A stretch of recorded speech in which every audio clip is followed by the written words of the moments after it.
Hey everybody, this is Daniel with Bothersome Truth, and I want to do a quick video about how the Democratic Party doesn't really care about what Black Lives Matter wants. Apparently, this just leaked today, this story from the Huffington Post. Now, I got my Surface in front of me, so I'm going to read a little bit of this because I find this shocking and a little disconcerting. Leaked 2015 memo told Democrats don't offer support for Black Lives Matter policy positions.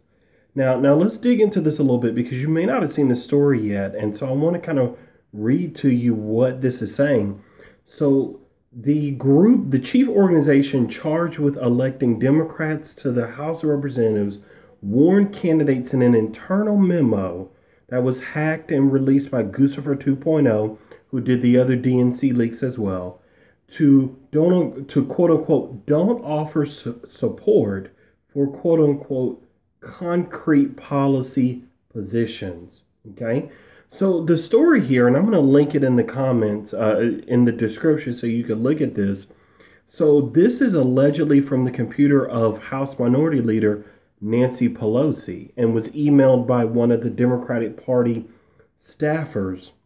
So this memo basically gives them directions on how they should deal with Black Lives Matter. It tells them avoid saying things like all lives matter or avoid bringing up black on black crime. Yeah, they did their research, and they tell them these are the things you should avoid. This is kind of a rundown of what they're about and what they're doing, but it tells them not to offer support for concrete policy positions.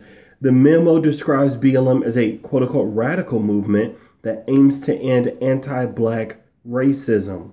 Okay? It says, if approached by BLM activists, campaign staff should offer to meet with local activists. Invited BLM attendees should be limited. Please aim for personal or small group meeting. Listen to their concerns, it continues. Don't offer support for concrete policy positions. Wow.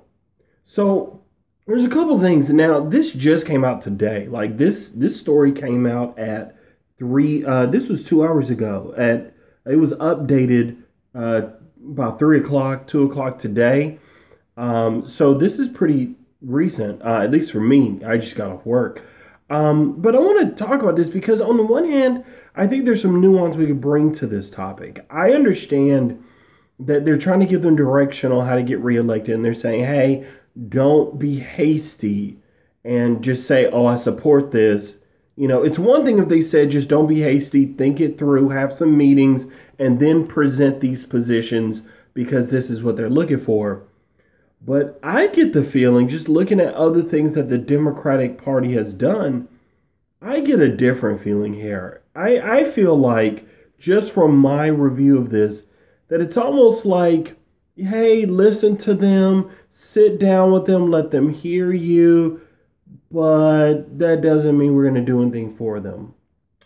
And today's video that I was going to do, I was thinking about doing, and I think this is going to be one I do later, is asking the question of whether black people should give so much implicit, uncontested support to the Democratic Party.